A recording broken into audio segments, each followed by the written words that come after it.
Hello students, last class में हमने physics का न्यू चैप्टर स्टार्ट कर दिया था और चैप्टर था force and laws of motion. Okay, तो जो हमने फोर्स पढ़ा था उस फोर्स को हमने टू कैटेगरीज में क्लासिफाई करा था। ये हमने बोला था कि force are of two types के फोर्सेस होते हैं। तो चलिए उन्हीं दोनों टाइप को एक बार और समझते हैं, हम ध्यान से सुनिएगा। तो फोर्स जो है, हमने पहला फोर्स पढ़ा था balanced force, is it okay. और बैलेंस्ड फोर्स में हमने जाना था, क्या जाना था हमने बैलेंस्ड फोर्स में, कि बॉडी पर लगने वाला जो टोटल रिजल्टेंट फोर्स होता है, total net resultant force, is it okay, उसकी वैल्यू कितनी होती है, 0, इज इट ओके। और जो इफेक्ट इसके थ्रू प्रोड्यूस किया जा सकता है वो सिर्फ और सिर्फ क्या है, शेप का चेंज हो जाना है ना। वो भी ज़रूरी नहीं है कि हमेशा बैलेंस्ड फोर्स लगेगा तो शेप बदलेगा ही सही, ऐसा ज़रूरी नहीं है। तो हमने लिखा था the effect which can be produced by the balanced force is that it may or may not change the shape of the body, is it okay? May or may not change the shape of the body.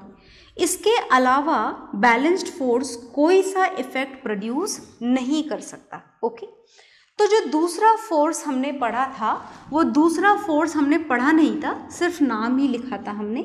This is unbalanced force. कौन सा force है ये, second one, unbalanced. अब अगर आप unbalanced force के बारे में जानना चाहें तो क्या है अनबैलेंस्ड फोर्स, जहां पर टोटल रिजल्टेंट फोर्स कभी भी 0 नहीं होता, is it okay. Total resultant force applied on a body can never be 0 हो ही नहीं सकता। तो फिर कौन से इफेक्ट हैं जो अनबैलेंस्ड फोर्स प्रोड्यूस करता है वो सुनिएगा। हमने फोर्स के टोटल 5 इफेक्ट्स जाने थे, उस 5 में से जो एक इफेक्ट है वो कौन प्रोड्यूस करता है, बैलेंस्ड फोर्स। तो जो बाकी 4 इफेक्ट्स हैं वो कौन प्रोड्यूस करेगा, अनबैलेंस्ड फोर्स। मतलब अनबैलेंस्ड फोर्स क्या क्या कर सकता है, सुनिएगा ध्यान से। ये जो अनबैलेंस्ड फोर्स है ये स्टेशनरी पोजीशन में रखे हुए ऑब्जेक्ट को मोशन की पोजीशन में ला सकता है, is it okay. Moving object में चेंज कर सकता है, पहला काम। बहुत ध्यान से सुनना, बहुत इंपॉर्टेंट कॉन्सेप्ट यहाँ से डिराइव होने वाला है क्योंकि ओके। नेक्स्ट देखिए, अगर कोई मूविंग बॉडी है, चलती हुई बॉडी है, उस मूविंग बॉडी को ये अनबैलेंस्ड फोर्स कौन सी पोजीशन में ला सकता है, रेस्ट में ला सकते हैं ना आप। किसी भी आती हुई बॉल को कैच करके आप उस मूविंग बॉल को रेस्ट पोजीशन में ला सकते हैं, बिल्कुल ला सकते हैं। और कौन सा इफेक्ट है जो अनबैलेंस्ड फोर्स प्रोड्यूस कर सकता है, it can change the direction of motion. ये डायरेक्शन ऑफ मोशन कैसे चेंज की जाती है, इसका एग्जाम्पल मैंने आपको दिया था, इज इट ओके। जैसे बॉल आ रही है, आपने हाथ लगाकर फोर्स लगाया and not start moving in the downward direction, is it okay.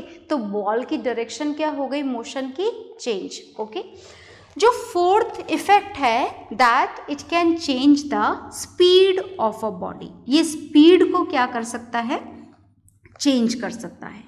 Speed change करने का मतलब तो समझ में आ गया ना, कि अगर कोई स्लो मूविंग ऑब्जेक्ट है तो फोर्स लगाकर आप उसे फास्ट मूविंग ऑब्जेक्ट में कन्वर्ट कर सकते हैं, और अगर कोई फास्ट मूविंग ऑब्जेक्ट है तो फोर्स लगाकर आप उसे स्लो मूविंग ऑब्जेक्ट में चेंज कर सकते हैं, इज इट ओके। तो ये सारे काम आप कौन से फोर्स लगाना पड़ेगा इसके लिए, अनबैलेंस्ड फोर्स। अब अनबैलेंस्ड फोर्स का थ्योरेटिकल कॉन्सेप्ट तो हमको समझ में आ गया, न्यूमेरिकल कॉन्सेप्ट भी इसका जान लेते हैं, सुनिएगा ध्यान से। देखिए, फोर्स का फॉर्मूला होता है मास इनटू एक्सेलरेशन। और एक्सेलरेशन का मतलब समझते हैं क्या आप, एक्सीलरेशन हालांकि हमने पढ़ा था मोशन चैप्टर में, पर थोड़ा सा और जान लेते हैं। Acceleration is defined as the rate of change of velocity with time. Okay, मतलब एक्सीलरेशन होने के लिए चेंज इन वेलोसिटी जरूरी है। अगर वेलोसिटी बदलेगी तो एक्सेलरेशन होगा, और अगर वेलोसिटी नहीं बदलती है इन दैट कंडीशन एक्सीलरेशन की वैल्यू कितनी हो जाती है, 0। याद है ना आपको? ओके चलिए, तो आप देखिए यहाँ पर कि जब आप बैलेंस्ड फोर्स लगा रहे हैं तो आपने क्या करा, टोटल रिजल्टेंट फोर्स की वैल्यू ही कितनी प्रोड्यूस कर दी, 0। Is it okay? In that condition ये बैलेंस्ड फोर्स किसी भी तरीके से बॉडी की वेलोसिटी को चेंज नहीं कर सकता। वेलोसिटी चेंज करने वाला तो ये इफेक्ट प्रोड्यूस ही नहीं कर रहा। कौन प्रोड्यूस नहीं कर रहा?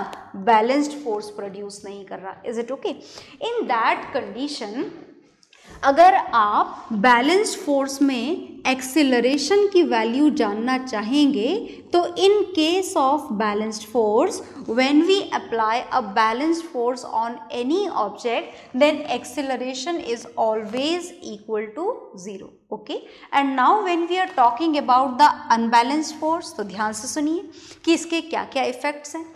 स्टेशनरी पोजीशन मोशन में बदल रही है।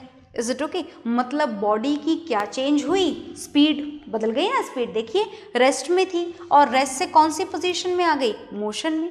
आप भूले तो नहीं है ना, वेलोसिटी का क्या मतलब होता है, to change this velocity either speed should be change और डायरेक्शन शुड बी चेंज और बोथ शुड बी चेंज। अगर वेलोसिटी बदलनी है मूविंग ऑब्जेक्ट की तो आपको या तो स्पीड बदलनी पड़ेगी या फिर डायरेक्शन बदलनी पड़ेगी या फिर दोनों बदलने पड़ेंगे। Is it okay? In that condition the velocity of a moving object will definitely change. Is it okay? So look here, जब आपने स्टेशनरी पोजीशन को मोशन की पोजीशन में आप लेकर आ गए तो आपने बॉडी की क्या बदल दी, आपने बॉडी की बदल दी speed. And as we can see here, the change in speed can be measured as the change in velocity. अगर स्पीड बदली है तो वेलोसिटी बदलेगी, डेफिनेटली बदलेगी। आगे देखिए, आपने सेकेंड इफेक्ट में मूविंग ऑब्जेक्ट को कौन सी पोजीशन में लेकर के आ गए, आप रेस्ट में। आपने दोबारा से क्या चेंज कर दी, आपने दोबारा से स्पीड चेंज कर दी, और change in speed is the change in velocity, right. आगे देखिए, डायरेक्शन ऑफ मोशन बदलने से आपने क्या चेंज कर दी, दोबारा से वेलोसिटी। Is it okay? तो डायरेक्शन चेंज का मतलब वेलोसिटी चेंज। दोबारा देखिए, स्पीड ऑफ अ बॉडी, यहाँ तो लिखा ही हुआ है कि आपने फास्ट मूविंग बॉडी को क्या बना दिया, स्लो मूविंग, या फिर आप यूं बोलें कि स्लो मूविंग बॉडी को पुश करके आपने क्या बना दिया, फास्ट मूविंग। बात समझ में आ गई? ठीक है, तो आप जो भी काम कर रहे हैं इस फोर्थ वाले इफेक्ट में भी स्पीड बदल रही है, बिल्कुल। और स्पीड बदलने का क्या मतलब है, वेलोसिटी चेंज हो रही है। Is it okay? तो हमने जितने भी चारों इफेक्ट इसके देखे, in each and every effect we can say that there is a change in velocity, and this change in velocity with time is known as acceleration. So whenever we apply the unbalanced force on any object, acceleration can never be zero. Acceleration zero हो ही नहीं सकता। कौन से force में नहीं हो सकता, unbalanced force में। और कौन से फोर्स में एक्सेलरेशन जीरो हो जाता है, हो जाता नहीं है, हमेशा होता है एक्सेलरेशन जीरो। कौन से फोर्स में, if we apply a balanced force on any object. Is it okay? So whatever is there on the board, just note it down, then you will see next topic. Okay,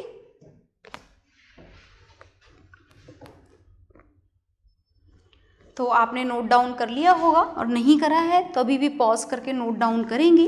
this is very important. और कभी भी मत भूलिएगा कि balanced force में acceleration हमेशा कितना रहता है, ज़ीरो, और अनबैलेंस्ड फोर्स में एक्सेलरेशन ज़ीरो कभी हो ही नहीं सकता। ठीक है, तो चलिए अब हम आगे चलते हैं, और आगे हमें क्या जानना है देखिएगा ध्यान से।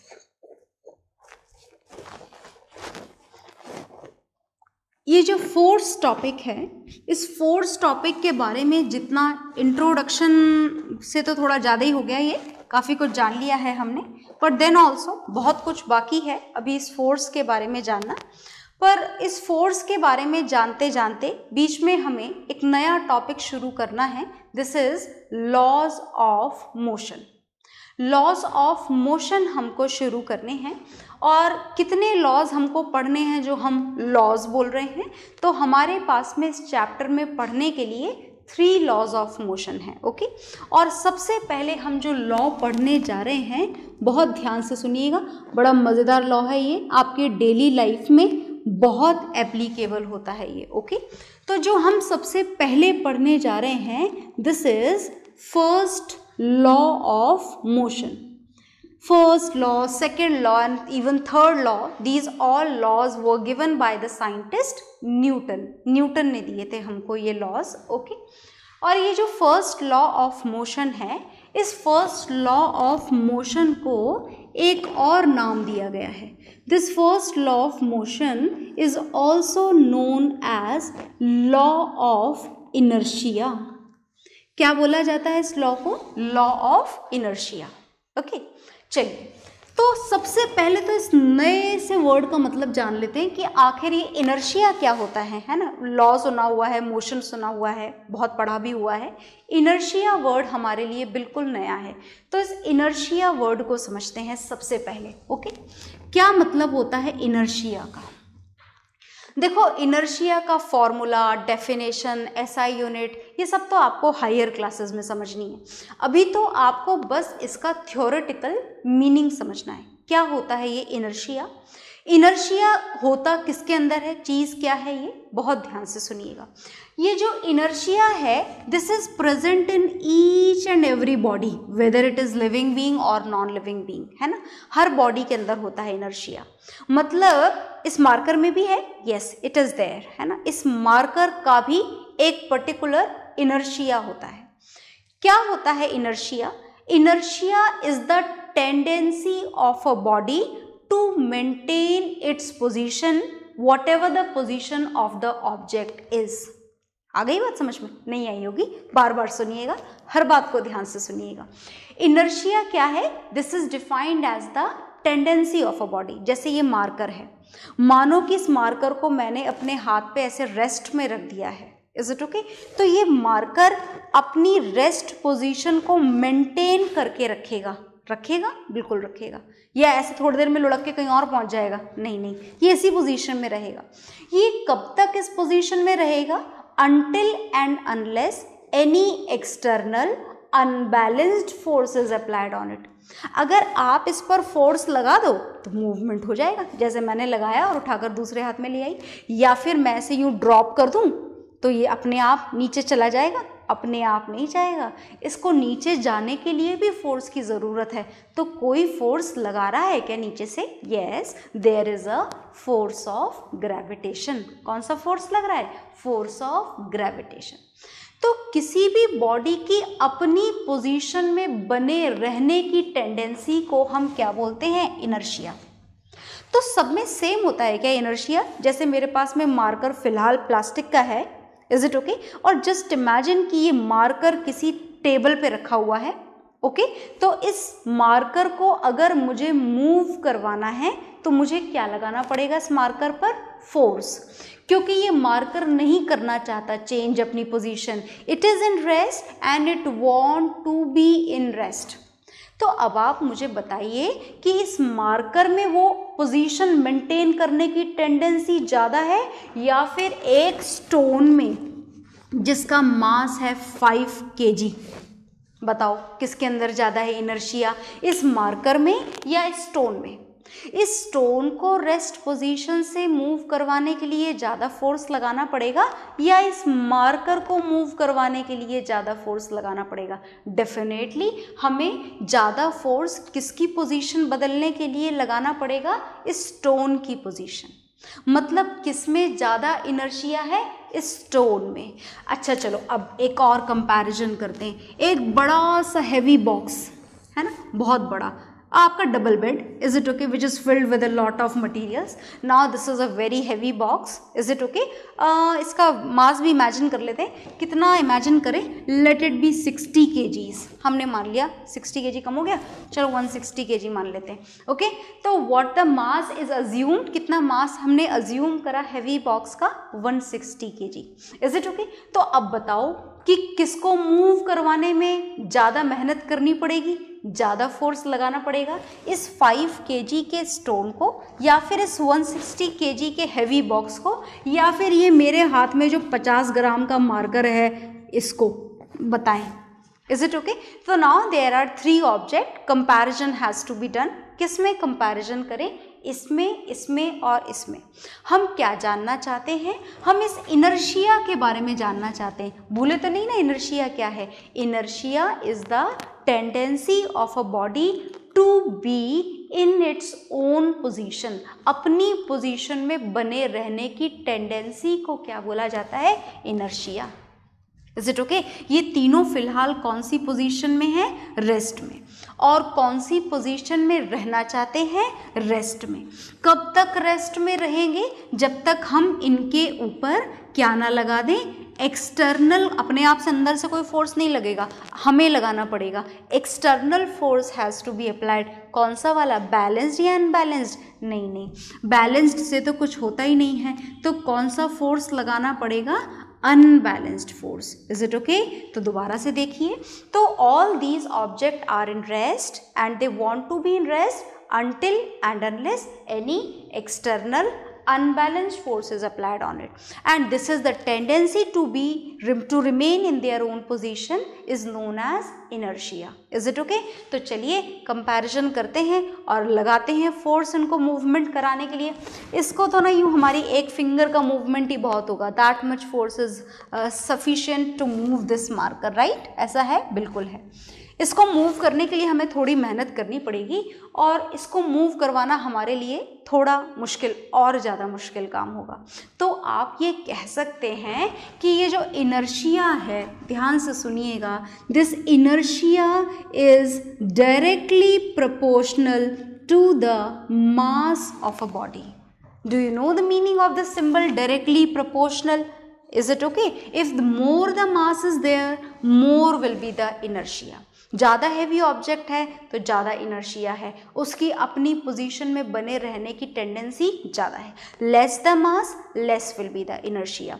तो if we are going to compare between these 3 object, then this heavy box will have the maximum inertia and this marker which is approximated of 50 gram will be having the minimum inertia. Is it okay.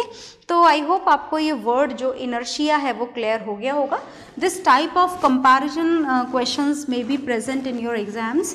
तो आपको याद रखना है कि inertia is directly proportional to the mass of a body. अच्छा, हमेशा ऐसे body में इनर्शिया रेस्ट से मूवमेंट के लिए ही नहीं होता है. अगर कोई सी भी बॉडी मोशन की पोजीशन में है, इज इट ओके, मूवमेंट कर रही है, ओके, तो if a body is in the position of motion then it wants to be in motion, है ना. कोई सी भी बॉडी अगर मोशन की पोजीशन में है तो वो मोशन ही करती रहना चाहती है. कब तक, जब तक कि आप उस पर क्या ना लगा दो, फोर्स. कौन सा वाला फोर्स, नाम मत भूलिएगा, पूरा नाम लिखिएगा फुल डिटेल के साथ में. This is external unbalanced force. कौन सा फोर्स लगाना है, एक्सटर्नल अनबैलेंस्ड फोर्स लगाना है. क्या करने के लिए, उस मूविंग ऑब्जेक्ट को रोकने के लिए, रेस्ट में लाने के लिए. Is it okay. बात समझ में आ गई.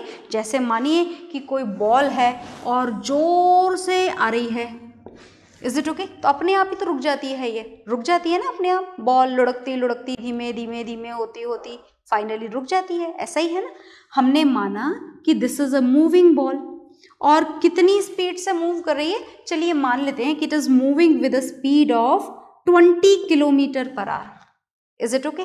तो ये कौन सी पोजीशन में है, बॉल हमारी मोशन की पोजीशन में है, मोशन करती रहेगी.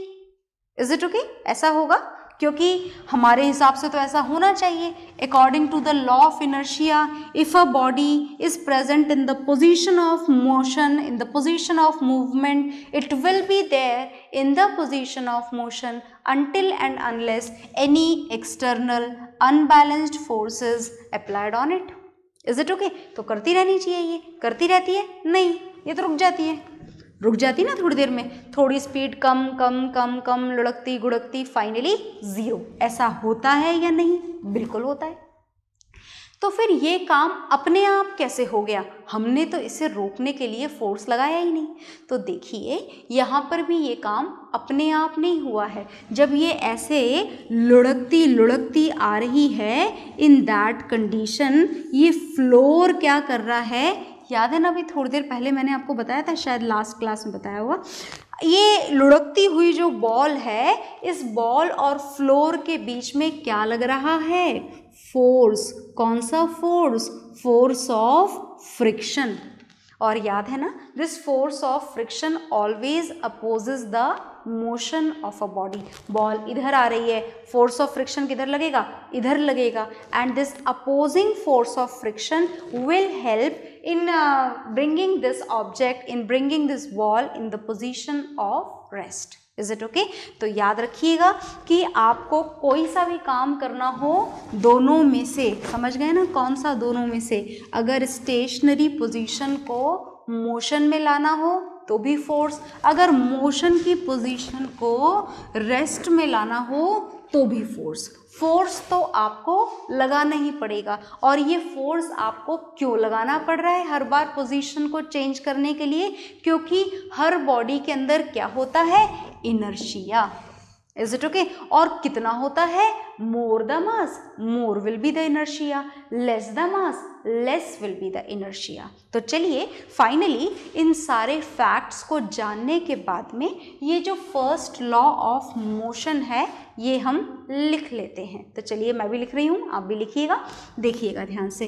According to this first law of motion, according to first law of motion, first law of motion, if a body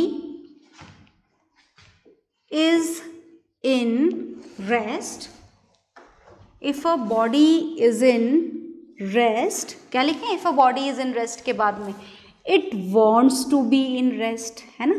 अगर बॉडी रेस्ट में है तो क्या चाहती है? it wants to be in rest. Is it okay? और क्या लिखें? क्या रेस्ट वाली कंडीशन के लिए ही एप्लीकेबल होता है ये? नहीं, आगे भी एप्लीकेबल होता है। If a body is moving with a particular speed in a particular direction. अच्छा देखो, नई बात मैंने यहाँ पर लिखी है, if it is moving with a particular speed in a particular direction.